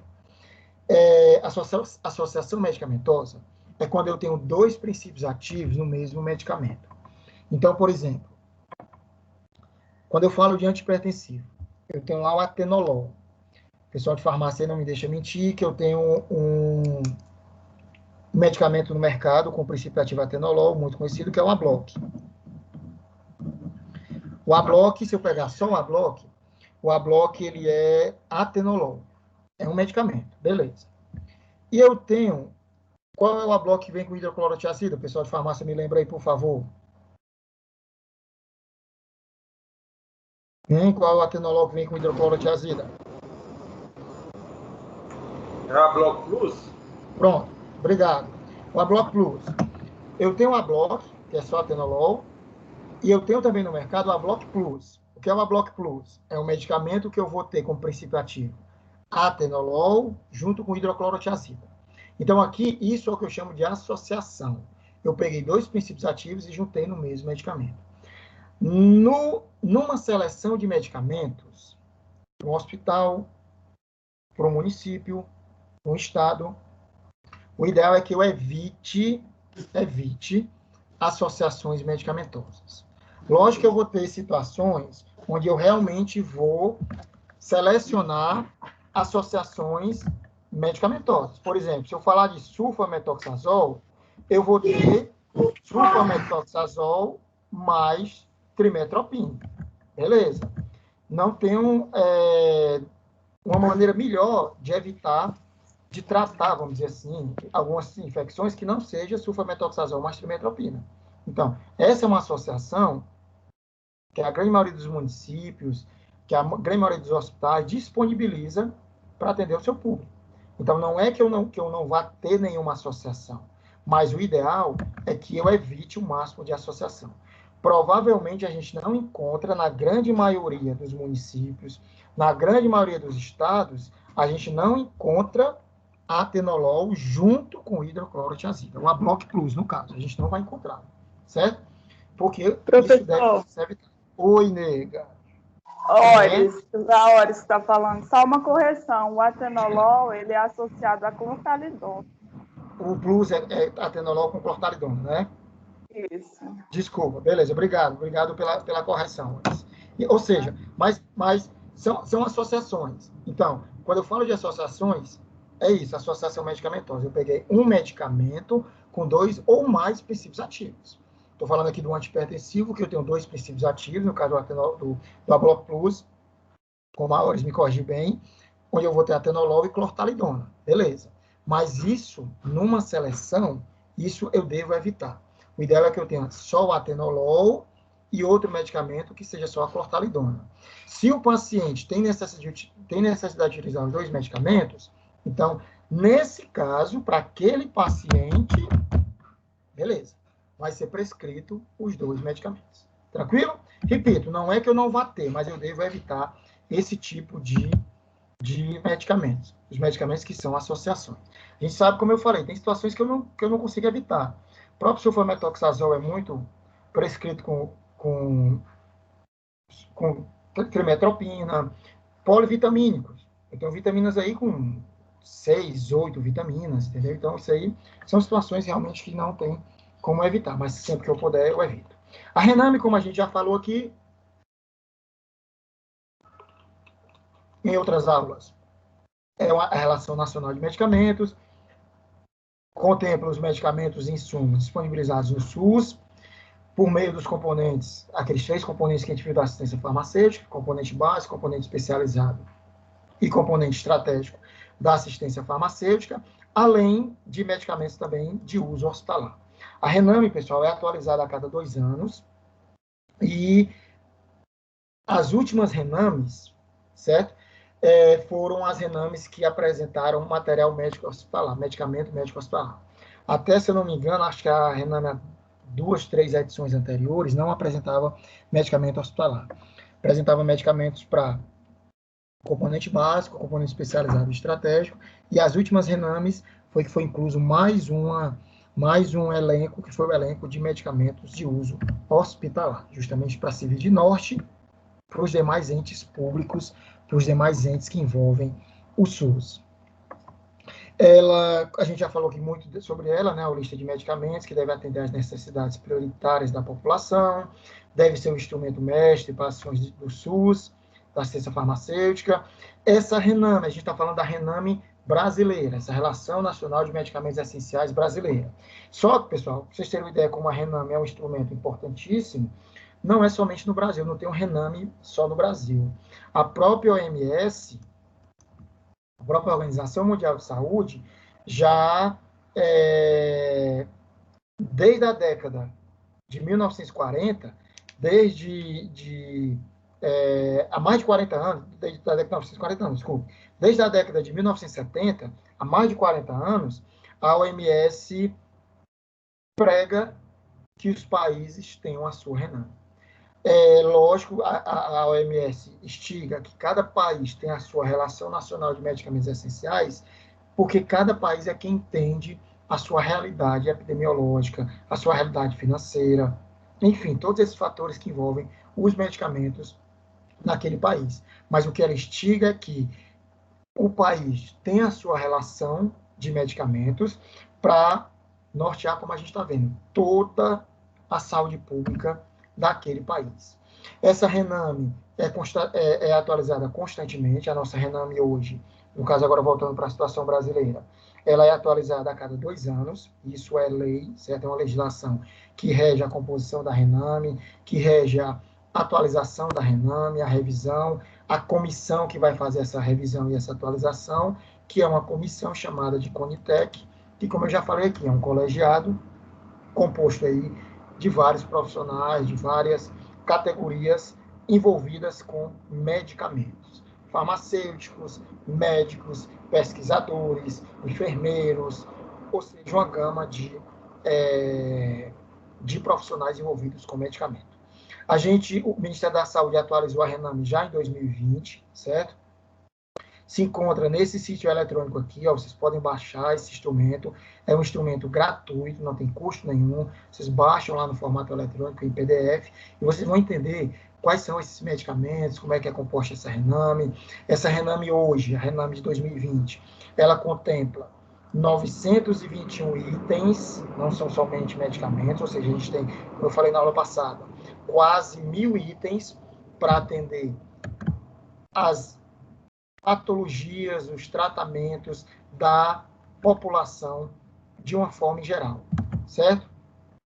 Essa Rename, ela é composta de 5 anexos, certo? Onde eu vou ter aí o anexo 1, que está nesse anexo 1, os medicamentos, está lá composto a Relação Nacional de Medicamentos do componente básico da assistência farmacêutica, os componentes do CBAF, como a gente chama, são os medicamentos que podem ser adquiridos, que o município vai adquirir com aquele recurso lá que a gente viu na aula passada, onde vai ter uma contrapartida do Ministério da Saúde, onde vai ter uma contrapartida da Secretaria Estadual de Saúde e onde vai ter uma contrapartida da Secretaria Municipal de Saúde. No anexo 2, eu tenho a Relação Nacional de Medicamentos do componente estratégico. Vamos lá, me ajudem aí e me digam quais são, não o elenco, mas qual é a característica dos medicamentos que fazem parte do componente estratégico. Quem é que se lembra aí? Bora, meu povo. Não ninguém sai daqui até 1 hora da tarde. Como é que é, professor? Qual os medicamentos? Não, eu não quero, na verdade, não quero os medicamentos. Eu quero a característica dos medicamentos que fazem parte do componente estratégico. Saúde da mulher? Não, vamos lá. Ó, lembrando que o componente... Como é, Ró? Os anticoncepcionais, esses preservativos, esses negócios? Não, vamos lá. Ó, o componente básico são aqueles medicamentos que eu tenho na atenção básica, lá na minha unidade básica de saúde, e como a gente falou, são medicamentos que atingem aí, que já contemplam grande parte das patologias da população brasileira. Os medicamentos do componente estratégico são aqueles medicamentos para tratar patologias que o Ministério da Saúde considera estratégico. Algumas dessas patologias, inclusive, o Ministério da Saúde faz parte de acordos internacionais. Tuberculose, hanseníase. Eu tenho no componente estratégico medicamento para malária, para doença de Chagas, porque são doenças endêmicas no norte. Eu tenho no componente estratégico medicamentos para tabagismo, para AIDS. Então, são medicamentos que o Ministério da Saúde, que não somente o Ministério, todo aquele colegiado que eu falei, a CIT, Ministério da Saúde, secretarias estaduais, secretarias municipais de saúde decidiram que mereciam um atendimento estratégico, uma atenção estratégica, e aí eu tenho equipes, tenho recursos, tenho financiamento, tenho programas específicos para tratar aquelas patologias. E no caso da assistência farmacêutica, eu tenho medicamentos que vão contemplar aquilo ali. E isso é o que caracteriza os medicamentos do componente estratégico. O componente, no anexo 3 da Rename, eu vou ter o quê? Eu vou ter a relação dos medicamentos do componente especializado. Aquilo que o pessoal conhece aí muito, o pessoal chama muito de medicamento de alto custo. Então, se algum de vocês aqui faz parte, necessita, por algum motivo, de algum medicamento que faz parte do... Você acha que o medicamento é caro, quer ver se esse medicamento vem para o SUS ou não, faz parte do componente especializado ou não, baixa a Rename aqui, ó, nesse endereço aqui, ó. Então, vai lá, bota lá no Google, Rename. Pode ter certeza que vai disponibilizar lá o link para você baixar. Como eu falei, isso aqui está disponível no site do Ministério da Saúde, você pode baixar. E você vai identificar todos os medicamentos que fazem parte desses elencos aqui, certo? E aí, se eu estou pagando lá caro, pra vocês terem uma ideia, tem um medicamento para Alzheimer aí, que são disponibilizados na rede pública, no componente especializado, e que muita gente não tem conhecimento, certo? E você recebe gratuitamente no SUS. Então, tem vários medicamentos aí. No anexo 4, eu vou ter a Relação Nacional de Insumos Farmacêuticos, certo? E no anexo 5, como eu falei, é um anexo relativamente novo, já entrou nas últimas edições da Rename, onde eu vou ter lá medicamentos de uso hospitalar. Isso serve de norte principalmente para os hospitais públicos, para que eles façam a seleção, consequentemente depois a programação, a aquisição, que a gente vai ver nas próximas aulas, dos medicamentos que vão compor lá o seu elenco. repito, essas relações de medicamento que a gente está falando aqui, a Rename, no caso a Resma, a Remume, não quer dizer que ali o Estado, o município é obrigado a comprar todos aqueles medicamentos. Aqui é apenas o norte, para que a relação de medicamentos que eles forem trabalhar sejam pelo menos parecidos ou sigam aquilo ali. O meu município ainda tem lá uma patologia rara, mas que está muito grande a incidência aqui no meu município, e que eu não tenho o medicamento na Rename. O meu município pode comprar? Pode. Não só pode, como ele vai ter que comprar para atender a sua população. Ele só não vai poder utilizar o recurso do componente da assistência farmacêutica para comprar aquele medicamento. Aquele recurso que o Ministério passou para ele, que o Estado passou para ele, ele não pode utilizar para comprar esse medicamento. Ele vai ter que usar recursos próprios, mas ele vai ter que adquirir esse medicamento. Mas você diz, não, então está caindo nas costas do município. Em partes é, mas em partes também ele está recebendo financiamento do Estado e do município para comprar boa parte aí dos medicamentos para tratar boa parte da sua população. Tranquilo? E para a gente fechar aqui, fechar essa história da Rename, essa Rename de 2020, como eu falei, a Rename ela é atualizada a cada 2 anos, é atualizada a cada biênio, certo? A gente teve a Rename em 2018, a atualização, a edição, e já em comecinho de 2020, o DAF atualizou essa Rename, que já foi a Rename 2020, e que diferenças para a Rename 2018, só para vocês entenderem. Como eu falei, na Rename eu vou ter a relação, que é atualizada a cada 2 anos, o colegiado, a Conitec, vai determinando lá o que entra, o que sai, repito, mas isso tudo em cima de pareceres técnicos. Vão dizer, não, o medicamento tal entrou por causa disso, disso, disso. O medicamento B saiu por causa disso, disso e disso.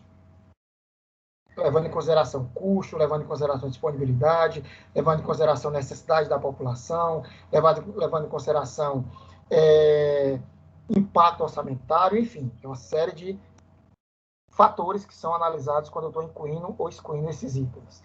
Então, para a Rename de 2020, da Rename de 2018, de novo, vamos lá, da Rename de 2018 para a Rename de 2020, a gente teve aí, pessoal, nessa atualização, 39 inclusões, ou seja, foram incluídos 39 itens, estou falando de itens, não estou falando de medicamentos, foram incluídos aí medicamentos, material médico hospitalar, nesse bojo todo, 39 itens. Foram excluídos 3 produtos, medicamentos, material médico hospitalares, e foram feitos 19 alocações, quando comparados com a Rename de 2018. O que são realocações, Wender?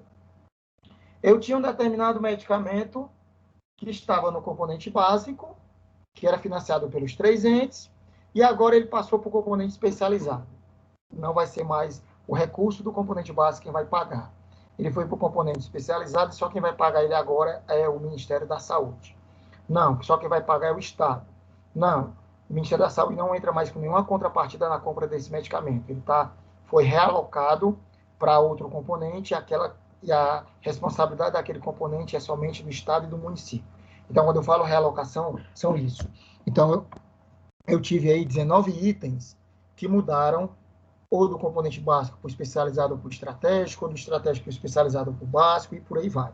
Porque viram que, durante esses 2 anos, estava muito o município precisando, não estava tanto o município precisando, quem estava custeando mais, acabava a questão judicial, era já o governo federal, então vamos já trazer para o Ministério da Saúde financiar sozinho, porque ele consegue comprar muito mais barato, já que a responsabilidade é dele, vai ter que financiar logo para o país todo, ele acaba comprando mais barato, porque judicialmente está vindo 1, 2, 3 por vez, e ele tem que comprar 1, 2, 3 por vez e acaba pagando mais caro, enfim. Eu tenho uma série de variáveis aí, uma série de fatores que vão fazer com que, às vezes, nessa atualização bienal da Rename, eu faça também, além de incluir e de excluir, que eu faça também realocações de medicamento dentro desses anexos da minha Rename. Tranquilo, meu povo? Dúvidas? sobre assistência farmacêutica, sobre Professor, Rename. Diga lá, doutor Rosa, pode ficar à vontade. O Rename, quando ele fala de insumos farmacêuticos, ele quer dizer o quê, professor? Os insumos. Roque, ele quer dizer o seguinte, insumos. Está falando ali de, por exemplo, material médico hospitalar, alguns, como é que eu posso falar para vocês? Esparadrapo, gases... Tipo isso. Também está incluso em insumos, entendeu? Alguns, vamos dizer assim, alguns equipamentos que utilizam para administrar medicamentos também, como, por exemplo, seringas. Então, quando eu falo em insumos, eu estou me referindo a isso. A produtos, vamos dizer assim, associado também com medicamentos. Produtos para a saúde, vamos dizer assim. Entendeu? Tranquilo? O que mais? Mais alguma dúvida?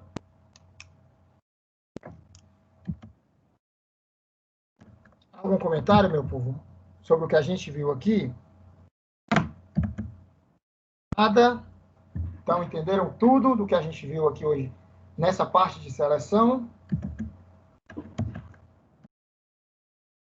Muito bem. Então, com isso, pessoal, a gente conclui essa parte dessa introdução da seleção de medicamentos, certo? Falando aí sobre a Rename. Então, na próxima aula, a gente encerra a parte de seleção de medicamentos, onde a gente vai entender um pouquinho mais, justamente, sobre essa parte de comissão de farmácia terapêutica, dessas relações de medicamentos essenciais, tanto do município como do estado, mas eu já adianto para vocês. São, grosseiramente falando, se eu tenho uma Remume, se eu tenho uma Resme, ela vai tem a criação, o objetivo, as características são muito parecidas à Rename. Então, se a gente já está entendendo aqui a Rename, isso já está me facilitando quando a gente for falar na próxima aula sobre essas demais relações de medicamentos. Também devem ser criadas com a comissão de farmácia terapêutica, a gente vai falar melhor sobre essa comissão na próxima aula, que ela deve ser em cima da situação epidemiológica do meu município, mas tendo como referência lá a Rename, que como a gente viu hoje, eu tenho aproximadamente aí 1.000 itens, quase 1.000 itens disponíveis para atender a minha população. Ou seja, repito, grande parte das patologias da população brasileira são contempladas pelos medicamentos que eu já tenho disponíveis na Rename. Então, o cara recebeu uma prescrição de um medicamento para pressão alta, de um medicamento para diabetes, prescrição de um medicamento de 300, 400 reais, onde eu tenho medicamentos grátis, muitas vezes que o mecanismo é o mesmo, cara. Me desculpe. Sei que muita gente que trabalha em farmácia, muita gente que quer vender, lógico, é o ganha-pão da gente, é o sustento da gente.